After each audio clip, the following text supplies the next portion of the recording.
Doctor Chanchal Karadiya from BBD government college Chimanpura से। आज हम बीएससी थर्ड ईयर का पेपर थर्ड का फिजिकल केमिस्ट्री का solution, dilute solution and colligative properties का थर्ड लेक्चर पढ़ेंगे। इसमें हम पढ़ेंगे कि लॉज ऑफ ऑस्मेटिक प्रेशर्स क्या है, कितने प्रकार के लॉज है, और आइसोटोनिक सॉल्यूशंस क्या होते हैं, calculation of molecular weight from osmotic pressure. इन सारे पॉइंट्स को हम वन बाय वन इस लेक्चर में डिस्कस करेंगे। लॉज ऑफ ऑस्मेटिक प्रेशर, तो from the measurement of osmotic pressure, want to observe that certain fundamental laws which are obeyed by gas may also be applied on dilute solution।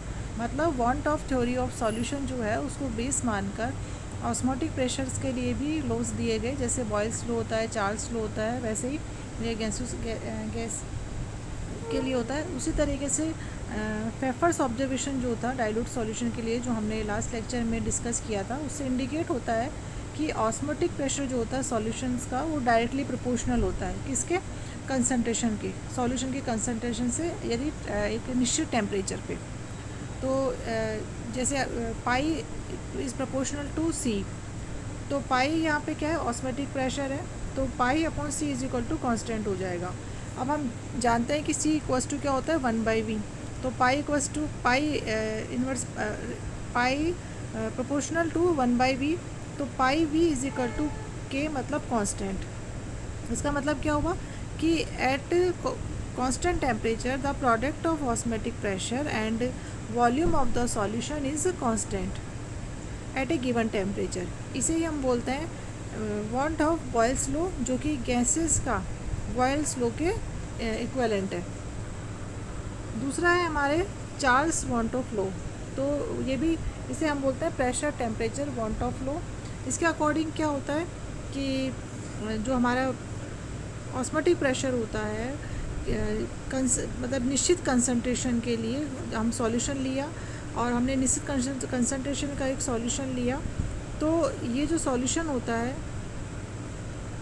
ये, इसके लिए जो osmotic pressure होता है वो T के directly proportional होता है कांस्टेंट वॉल्यूम पर।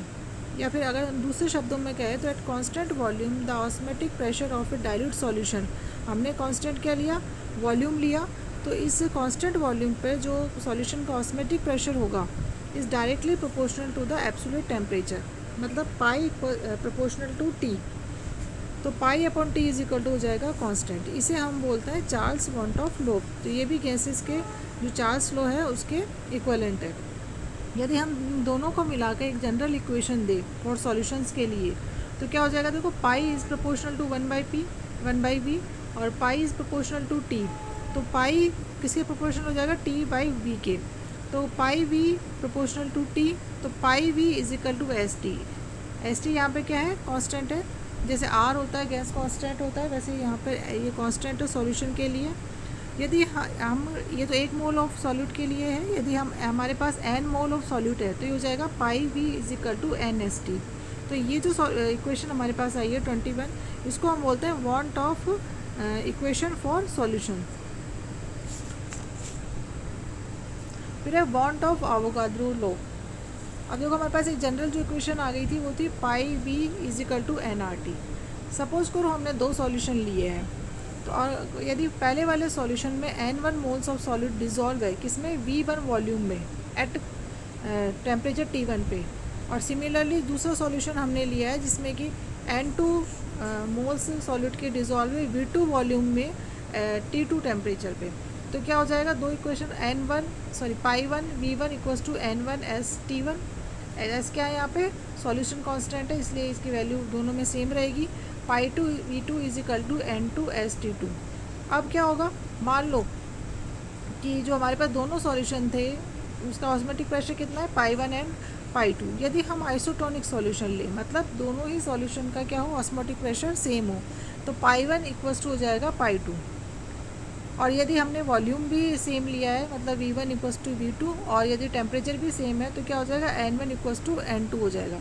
क्या मतलब हुआ इस, यदि हम इसको वर्ड्स में बोले तो, कि equal volumes of solutions exerting same osmotic pressure at same temperature contain equal number of solute. यदि 2 सॉल्यूशन है जिनका कि टेम्परेचर सेम है और दोनों का जो वॉल्यूम है वो भी सेम है, तो दोनों के में क्या होगा, number of moles of solid molecules भी सेम होंगे। इसे हम क्या बोलते हैं, वांट ऑफ एवोगाड्रोस लॉ बोलते हैं, और ये गैसेस के एवोगाड्रो लॉ के इक्विवेलेंट है। अब है want of theory of dilute solution. ये क्या कहता है कि a substance in solution behaves exactly like a gas. कोई भी सब्सटेंस जो होता है वो सॉल्यूशन में गैसेस की तरह बिहेव करता है, और जो ऑस्मेटिक प्रेशर होता है डाइल्यूट सॉल्यूशंस का, वो प्रेशर जो कि सॉल्यूट के कारण उसमें सॉल्यूशन होता है उसके किसी भी दिए गए टेम्परेचर पे, and having the same volume as that of solution. In other words, it can be said that solid molecules in a dilute solution play the same role as is played by the gaseous molecules in an ideal gas, and osmotic pressure of solution is analogous of gas pressure. अब हम isotonic solution, जैसे कि मैंने अभी थोड़ी देर पहले बताया कि यदि दो डिफरेंट सॉल्यूशन है, डिफरेंट कंसनट्रेशन वाले सॉल्यूशन है, यदि वो सेपरेटेड होते हैं किसी सेमी परमिएबल मेम्ब्रेन से, तो क्या होता है कि सॉल्वेंट मॉलिक्यूल्स फ्लो करते हैं lower concentration to higher concentration वाले सॉल्यूशन में। कब तक फ्लो करेंगे, जब तक कि दोनों ही सॉल्यूशन में जो ऑस्मेटिक प्रेशर है वो इक्वल नहीं हो जाता, और ये जो स्टेट होगी उसे हम बोलेंगे इक्विलिब्रियम स्टेट। तो इक्विलिब्रियम स्टेट पे क्या होता है कि दोनों ही सॉल्यूशन का ऑस्मेटिक प्रेशर सेम हो जाता है। तो इस प्रकार के जो सॉल्यूशंस होते हैं उन्हें हम बोलते हैं आइसोटोनिक सॉल्यूशन। इस इक्विलिब्रियम स्टेट के बाद कोई भी ऑस्मोसिस उस सेमी परमिएबल मेम्ब्रेन पर नहीं होता है। आइसोटोनिक सॉल्यूशंस क्या होते हैं कि सेम मॉलिक्यूलर कंसंट्रेशन उनमें दोनों में सॉल्यूट की रहती है। यदि दो different solution different osmotic pressure वाले यदि हमने सॉल्यूशन लिए, तो जो सॉल्यूशन होता है वो हायर ऑस्मोटिक प्रेशर का जो सॉल्यूशन होता है उसको हम बोलेंगे हाइपरटोनिक सॉल्यूशन, और जिसका ऑस्मोटिक प्रेशर कम होता है उसको हम बोलते हैं हाइपोटोनिक सॉल्यूशन। तो यदि हमने माना कि दो जो सॉल्यूशन थे उनमें जो सॉलिड की कंसंट्रेशन थी वो मान लो कि पहले वाले में C1 है और दूसरे वाले में C2 है, तो यहाँ पे क्या मतलब हुआ, C1 आइसोटोनिक सॉल्यूशन कब होगा, जब C1 = C2 होगा, और C को हम N/V भी लिख सकते हैं। तो ये क्या हो जाएगा, N1/V1 = N2/V2। तो और यदि हम N क्या है यहाँ पे, मोल है, तो भार अपन अणुभार, तो यह जगह W1/M1V1 = W2/M2V2। तो इससे क्या करेंगे, इससे क्या हो सकता है कि हम जो है भार और अणुभार दूसरे सॉल्यूशंस का वो भी निकाल सकते हैं। पर अब इसकी कुछ लिमिटेशंस भी है। क्या लिमिटेशंस है, लॉज ऑफ ऑस्मेटिक प्रेशर्स की कुछ लिमिटेशंस भी है कि इफ़ द कब ये ऑबे करता है जबकि सॉलिड कैसा हो, इलेक्ट्रोलाइट हो, if the solution is concentrate हो, if the solid is volatile हो, मतलब वाष्पशील हो। दूसरा, solid associate in the solution, और सॉलिड क्या है, सॉल्यूशन से एसोसिएट होता हो। अब है कैलकुलेशन ऑफ ऑस्मेटिक प्रेशर। तो देखो हमने जो gas equation solution equation drive की थी, πV = nRT। तो यहाँ पे क्या पाई क्या है, यहाँ पे ऑस्मेटिक प्रेशर है, तो पाई = हो जाएगा N/V/RT। तो पाई = CRT। यदि कि हमें C मालूम हो, C क्या है यहाँ पे, मोलर कंसंट्रेशन ऑफ सॉल्यूशन है, तो ये भी यदि हमें C मालूम हो, R मालूम हो, T की वैल्यू पता हो, तो हम किसी भी सॉल्यूशन के लिए ऑस्मेटिक प्रेशर को कैलकुलेट कर सकते हैं।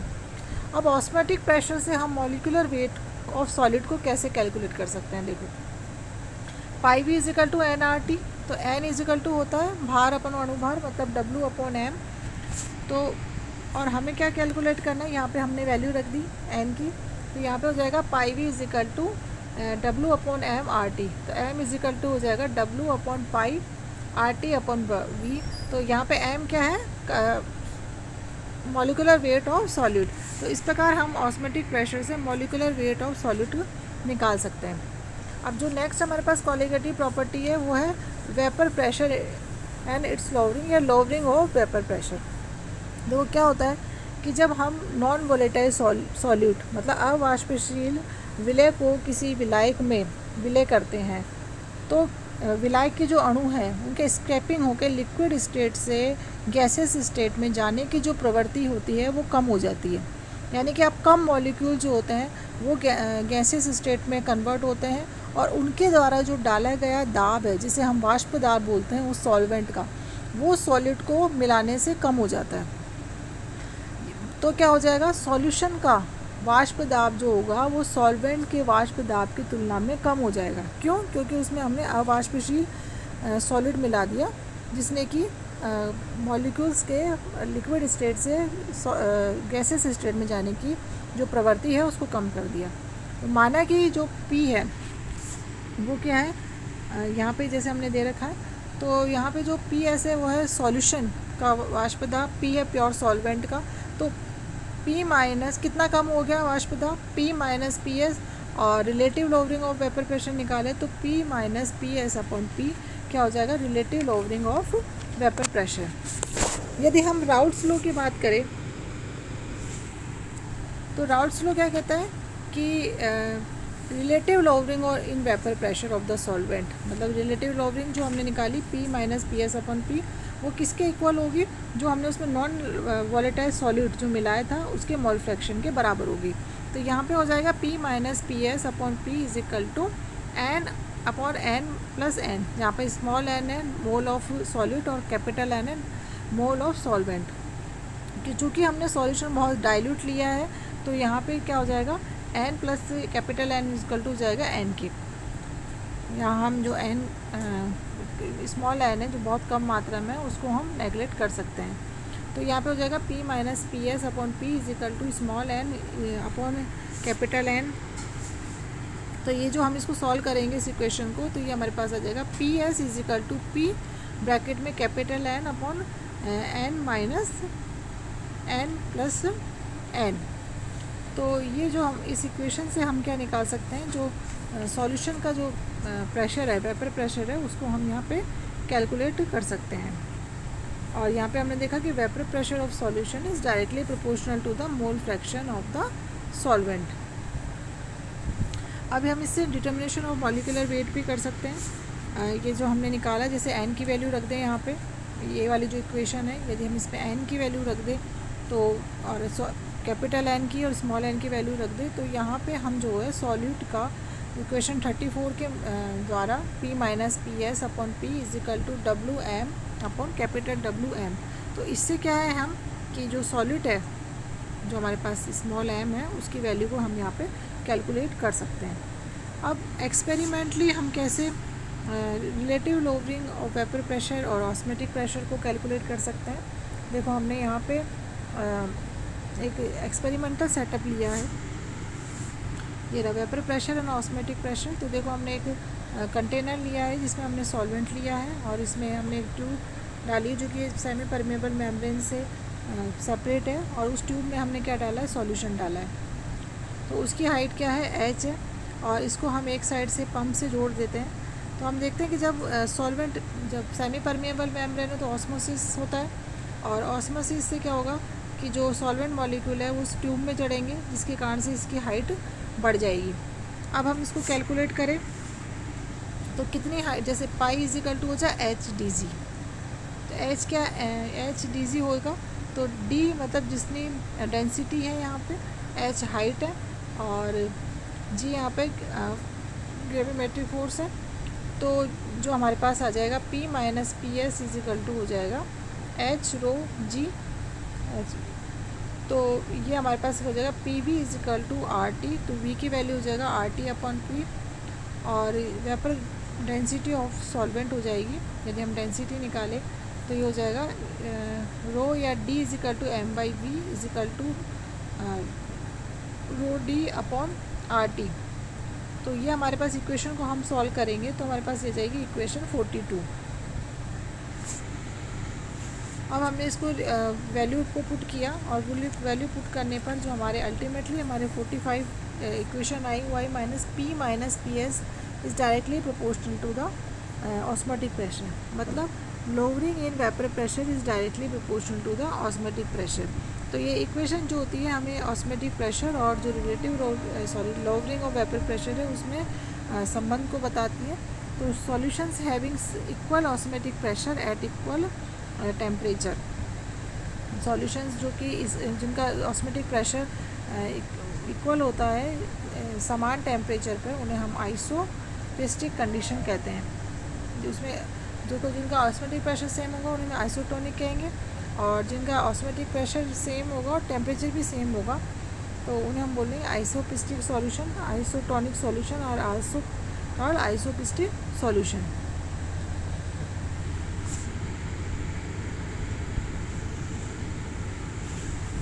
अब है measurement of lowering of vapour pressure. अब हम ये जो हमने लोअरिंग निकाली है कि हम वेपर प्रेशर में जो कमी आ रही है उसको हम निकालने के लिए हमारे पास दो मेथड है। एक तो होता है स्टैटिक मेथड। तो स्टैटिक मेथड में क्या होता है कि ये हमने डायग्राम हमने एपरेटस का ले रखा है, मैनोमेट्रिक मेथड भी इसको बोलते हैं। तो इसमें क्या होता है कि in this method A differential manometer having a you tube, देखो इसमें एक यू ट्यूब दिखाई दे रही है जिसको हम बोलते हैं मैनोमीटर। तो इस मैनोमीटर जो इसमें सॉल्यूशन होगा, लिक्विड होगा, वो लो डेंसिटी का होगा और लो वॉलेटिलिटी का होगा।